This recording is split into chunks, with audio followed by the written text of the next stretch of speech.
प्रधानमंत्री नरेंद्र मोदी जी की सरकार लगातार जितने हमारे किसानों के प्रोडक्ट्स हैं, महत्वपूर्ण आइटम्स के ऊपर मिनिमम सपोर्ट प्राइस सीएससीपी द्वारा जो रिकमेंडेशन आती है उसके हिसाब से बढ़ाते रही है। और जब से वो महत्वपूर्ण निर्णय लिया गया कि 50% लागत से ज्यादा हम एमएसपी को निर्धारित करेंगे, उसको 100% पालन किया गया है। और इस वर्ष 2025-26 के सीजन के लिए रॉ जूट की एमएसपी इसी आधार पर लगभग 6% बढ़ाई गई है। अब वो 5,650 रुपए प्रति क्विंटल रहेगी, जो लागत मूल्य से लगभग 67% ज्यादा है। तो 5,650 प्रति क्विंटल एमएसपी रॉ जूट पर, लागत से 67% अधिक, पिछले साल की तुलना में 315 रुपए बढ़त, जो 6% बनती है। इसका लाभ अधिकांश पश्चिम बंगाल के हमारे किसान, वहां की हमारी जूट मिल में काम करने वाले कामगार और एक प्रकार से नॉर्थ ईस्ट में पश्चिम बंगाल, आसाम, बिहार, पूर्वी और उत्तर पूर्वी इलाके में जहां जूट बनती है, वहां पे 40 लाख परिवार हैं जो सीधा या indirectly, direct and indirectly jute क्षेत्र से प्रभावित होते हैं। उन सभी के लिए ये बहुत अहम और लाभदायक निर्णय रहेगा। और किस आसाम में 9% और बिहार में 9%, इन तीनों राज्यों में सबसे ज्यादा उत्पादन होता है जूट का। और ये जूट को जब हम पीडीएस में गेहूं या पैडी खरीदते वक्त बैग्स के रूप में जूट का इस्तेमाल करते हैं, जिसके लिए मोदी सरकार ने रिजर्वेशन रखी है, उससे इस पूरे जूट की खपत अच्छी तरीके से होती है। किसानों को कोई चिंता नहीं रहती है और जब जब जरूरत पड़ती है तो सरकार जूट की प्रोक्योरमेंट करके सुनिश्चित करती है कि किसानों को 100% मिनिमम सपोर्ट प्राइस मिले।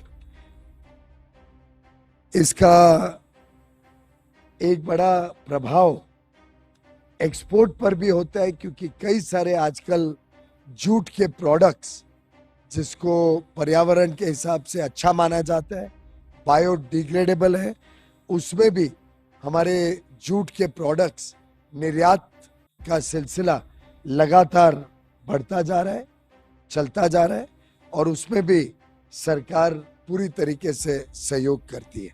पीयूष जी, इधर से सवाल है। अपना परिचय दे दें। रविंद्र सिंह, जी न्यूज़ से। नहीं, ठीक है, बेइज्जती क्या होगी सर। एक सवाल ये है कि आपने कैबिनेट ने जो फैसला लिया 5,650 रुपये प्रति क्विंटल किया गया जूट के एमएसपी बढ़ाने में 6%, 315 रुपये बढ़ाया गया है। ये बहुत बड़ा फैसला बिहार, असम और बंगाल के किसानों के लिए। लेकिन क्या हमारा जो प्रतिद्वंद्विता रही है, हमारा हमेशा बांग्लादेश से रही है जूट के मामलों में, जो वहाँ के हालात है उसको देखते हुए किसानों को और प्रोत्साहित किया गया है? क्या बांग्लादेश में जो कुछ हो रहा है हिंदुओं के खिलाफ, उसको देखते हुए ही ये फैसला लिया गया है? मैं समझता हूं हर वर्ष प्रधानमंत्री मोदी जी ने जूट में एमएसपी बढ़ाया है। हर वर्ष सीएससीपी के रिकमेंडेशन के हिसाब से जूट की प्राइस सभी स्टेक होल्डर्स से डिस्कस करके तय होती है।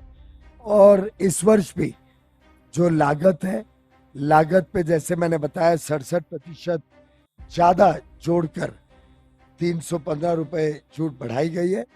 ये भारत का फैसला है, भारत के किसानों के हित में फैसला है और भारत के जूट उद्योग को और बल देने का फैसला है।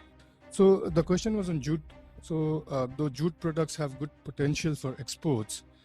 its domestic production is declining. So, is there any other support from the policy perspective that the government is considering to encourage the production of jute? Well, I think jute production varies based on a variety of conditions, including the weather conditions. We are seeing jute finding a good acceptability as a sustainable product, biodegradable product which adds to sustainability. And therefore, we have continuously encouraged the farmers in jute production. Therefore, we keep a assurance that we will buy at MSP if at any time the price falls. However, the output and the production of jute will be a function of the farmer's own interest on what is the product which gives them the best outcomes and the best value proposition. To the best of my knowledge, every jute farmer is assured, and Jute Corporation is a very active and vibrant corporation which is standing by and has, whenever the need arisen, purchased jute from the farmers at MSP prices, thereby ensuring the well-being of the farmers. 35.